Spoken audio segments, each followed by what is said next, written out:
Hello friends, welcome again to the world of project management and fourth session on project schedule management. In this video, we are going to discuss estimate activity duration process in more detail. Let's quickly move to our agenda for this session. Estimate activity duration and its definition and its ITTOs, inputs, tools and techniques, it outputs in more detail. We will first discuss what is estimate activity duration process in project schedule management and how it defines.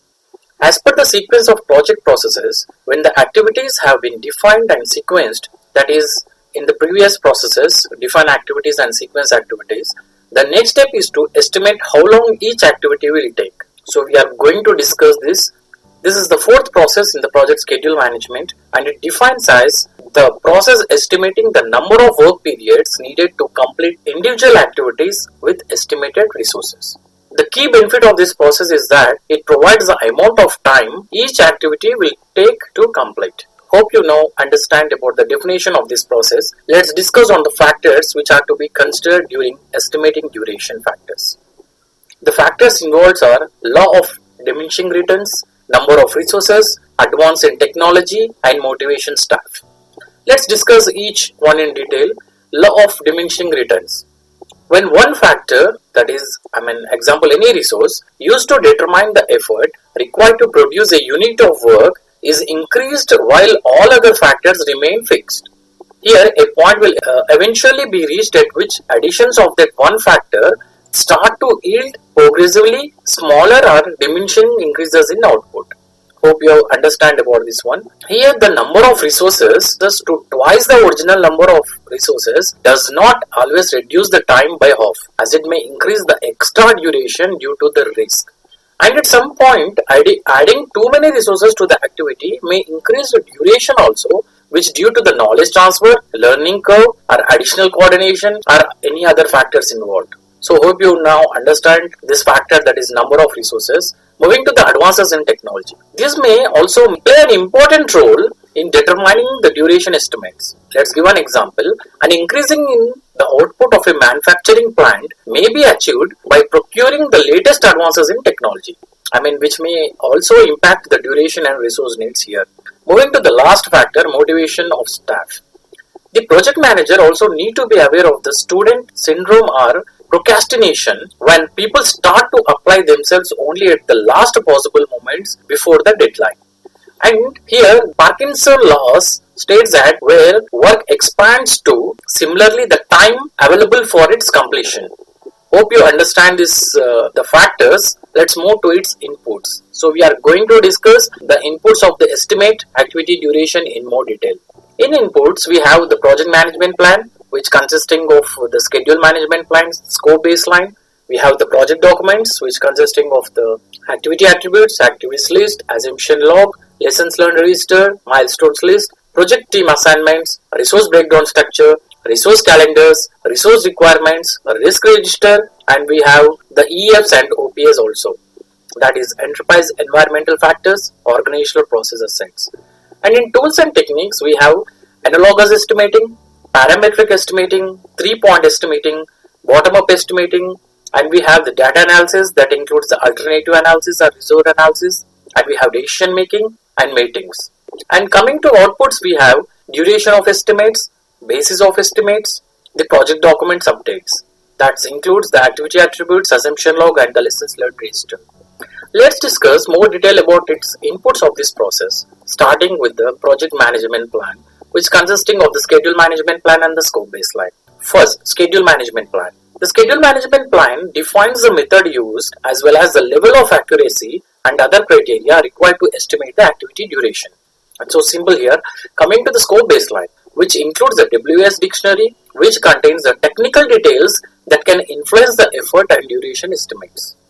Okay, this is about the project management plan inputs. Moving to the next input, project documents, which consisting of the activity attributes, activities list, the assumption log, lessons learned register, milestones list, project team assignments, resource breakdown structure, resource calendars, resource requirements, and risk register. Starting with the activity attributes, which defines the predecessor or successor relationships, as well as define the lead and lag and logical relationships between the activities that may impact the duration estimates. Coming to the next input, activities list. Activity list which contains all the schedule activities required on the project which are to be estimated. Coming to assumption log, in which assumptions and constraints recorded in the assumption log may rise to individual project risk that may impact the project schedule.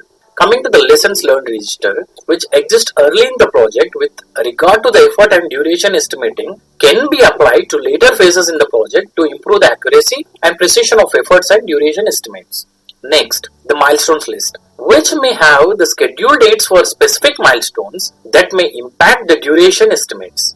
Hope you understand this one. Coming to the project team assignments, this relates to the simple, that is, with the staff, the appropriate people have been assigned to the project or not. Coming to the resource breakdown structure, RBS, which provides a hierarchical structure of the identified resources by resource category and resource type. Hope you clearly understand about this resource breakdown structure and the project team assignments. Coming to the next input, we have resource calendars, which influence the duration of the schedule activities due to the availability of specific resources, type of resources, or with resource with specific attributes. In general, this calendar specified when and how long identified project resources will be available during the project, as similar as we manage in our project with shift rotas, which part of the project the resource is available. Moving to the next input, estimate activity duration is project documents. Here we have the resource requirements. In this, the estimated activity resource requirements will have an effect on the duration of the activity, since the level to which the resources assigned to the activity meets the requirements, and also it significantly influences the duration of most of the activities. For example, if additional or low skilled resources are assigned to an activity, there may be reduced efficiency or productivity due to the increased communication, training and coordination lack that leads to a longer duration estimates. Hope you understand about these resource requirements. Let's move to the next input. We have the project documents is risk register. Individual project risk which may impact the resource selection and their availability. Hope you now understand about the inputs for the project documents. Let's move to the EFs and OPS. Moving to the EFs, we have the duration estimate databases and other reference data, productivity metrics, published commercial information, or the location of the team members. And coming to the OPS, in the organizational process assets, we have the historical duration information, project calendars, estimating policies, scheduling methodology, and lessons learned repository. Fine. After inputs, let's discuss the tools and techniques of this process. In the tool and techniques, we have expert judgment, analogous estimating, parametric estimating, three-point estimating, bottom-up estimating. And also we have the data analysis, which includes the alternative analysis, reserve analysis, decision making, and meetings. Okay, fine. Let's move to each one in more detail, for starting with the expert judgment, in which the expertise should be considered from individuals or groups with specialized knowledge or training in the schedule development and management and control, expertise in estimating and disciplining or the application knowledge. So, hope you understand about the expert judgment. Moving to the analogous estimating, which estimates the duration or cost of an activity or a project using the historical information or data from a similar activity or a project.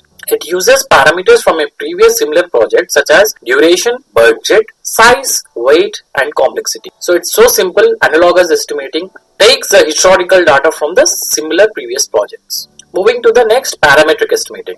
Parametric estimating is an estimating technique in which an algorithm is used to calculate the cost or duration based on historical data and project parameters. It uses a statistical relationship between the historical data and the other variables. Moving to the next tool and techniques, we have three-point estimating, which consisting of most likely, optimistic, and pessimistic estimates when comparing with the depending on the assumed distribution values with a range of three estimates. We have the formula, that is E is equal to T plus M plus P divided by 3. Moving to the next tool and technique is bottom-up estimating. Is a method of estimating the project duration or cost by aggregating the estimates of the lower level component of the WBS. Hope you understand this. Next, moving to the data analysis, which consisting of alternative and reserve analysis. Alternatives analysis is used to compare the various levels of resource capability or skills, schedule compression techniques, different tools, that is manual versus automated. The reserve analysis is used to determine the amount of contingency and management reserves needed for the project. We will discuss about this data analysis in a separate video. Moving to the next tool and technique is decision making and meetings.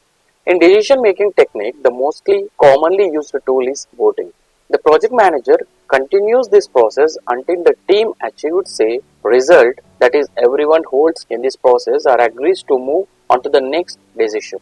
This type of voting concept exists in estimating of activity duration, and at last we have the meetings. Here the meetings includes to estimate the activity duration created by the project team. Hope you guys understand about the tools and techniques. Let's move to the outputs of this process. We have duration estimates, basis of estimates, project document updates. Duration of estimates, which are quantitative assessments of the likely number of the time periods that are required to complete an activity, a phase or a project duration estimates, which includes 1. A range of 2 weeks plus or 2 days, which indicates that the activity will take at least 8 days and not more than 12, that is assuming a 5-day work week, or a 15% probability of 2 exceeding 3 weeks, which indicates a high probability, that is 85%, that the activity will take 3 weeks or less. Hope you understand these things. Moving to the next output, basis of estimates. This contains the amount and type of additional details supporting the duration estimate that vary by the application area, and that also includes the documentation of basis estimates, assumptions made, any known constraints, indication of the range of possible elements or the confidence level of the final estimate, and documentation of individual project risk influencing this estimate. Let's move to the third output. We have the project document updates. Here, which includes activity attributes, assumption log, and the lessons learned register. Activity attributes, in which the activity duration estimates produced during this process are documented as part of the activity attribute. Coming to the assumption logs, which includes the assumptions made in developing the duration estimate, such as resource, skill levels and availability, as well as the basis of estimates for duration. And coming to the last output, we have here lessons learned register. The lessons learned register can be updated with techniques that were efficient and effective in developing the efforts and duration estimate. Hope you now understand about the tools and techniques. So finally we have covered the inputs, tools and techniques, and outputs of this estimate activity duration process. This completes the session, and in the next video I am going to discuss on develop schedule process in project schedule management area in more detail. Thank you guys. If you like this video, kindly subscribe it and send your feedback provided on the email given below. Please subscribe my channel, and let's discuss more details on the next process in my next video. Bye for now. I am signing off. It's your Anil Kumar Dharam.